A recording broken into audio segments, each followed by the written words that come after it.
Hi, this is Kaden from VIA Value Investing Academy. So I'm back. So I'm not going to introduce myself because the first video, second video, I already introduced myself.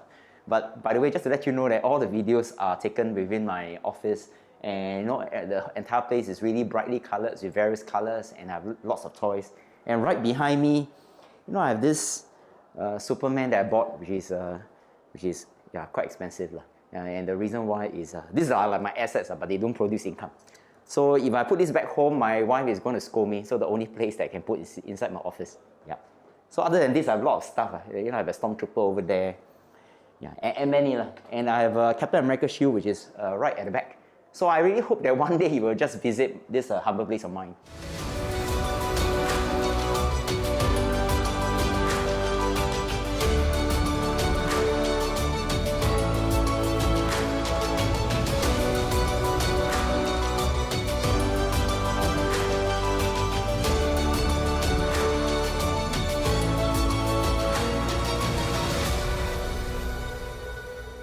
So in my very first video, I talk about people who become wealthy, especially those people who are very rich in the Forbes list. Every single one owns a business, right? And so that the rest of the people work for them. And if you are able to become a business owner, you'll be able to retire less than 42 years, or in fact, much lesser. Or some of you may even make your first million very quickly. So that was the first video. And in order for us to own a business, some people may argue that, hey, Kaden, there are different types of business or different type of assets. And in the second video, I talk about there are two types of assets, predominantly the one that generates income or income generating assets, such as property, such as businesses and so on. And there are assets that don't produce income. For example, the gold, the stamp that you bought, the wine that we invest in, they don't. So why is it important for us to invest in assets that produce passive income?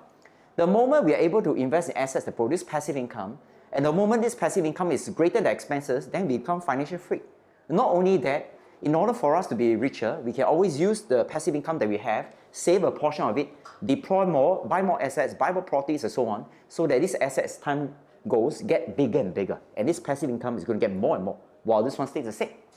So now the question is, what kind of income producing assets can we invest in? And in the second video, I mentioned that, today, I'm going to share with you one type of businesses or income generating assets. If you're able to invest in it, whatever income you're going to generate in the next 1 year, or passive income generate in the next 1 year, is going to far supersede whatever your peers is going to generate in the next 8 years in total.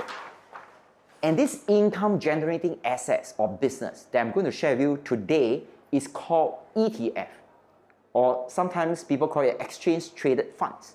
So what is an ETF, or what are ETFs? Let me give you a very short history. Many years ago, when stock exchange first started, usually when stock exchange first start to bloom in any countries, the number of companies in the stock exchange are usually very small. It could be 1, it could be 2, it could be 3. So as the years go by, more and more companies become publicly listed in a stock exchange.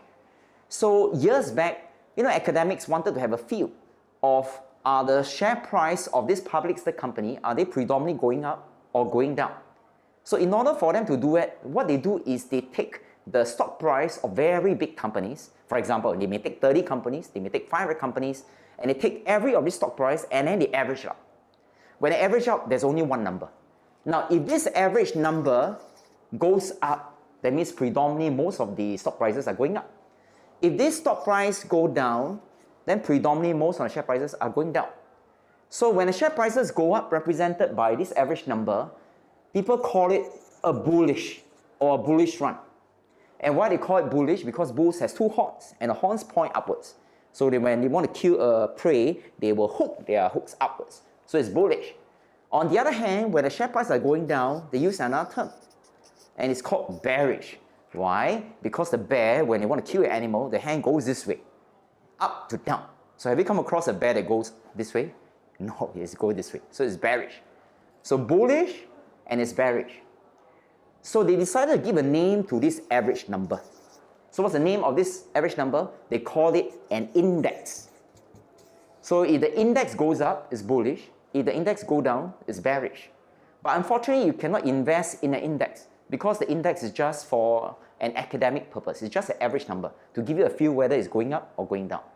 So as the years go by, their fund managers was thinking, hey, maybe we can give an opportunity for retail investors to invest something related to an index.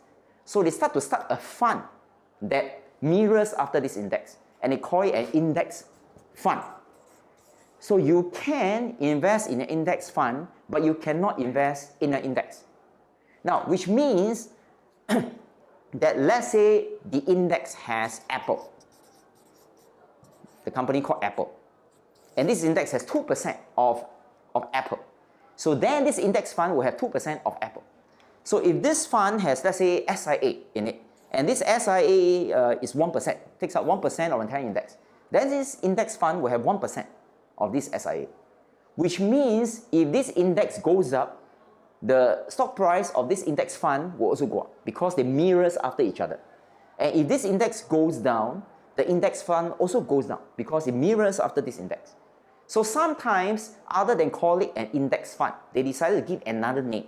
And this name is called ETF, which is what we have shared later on, and it's exchange traded funds. So there are many types of ETF in the world.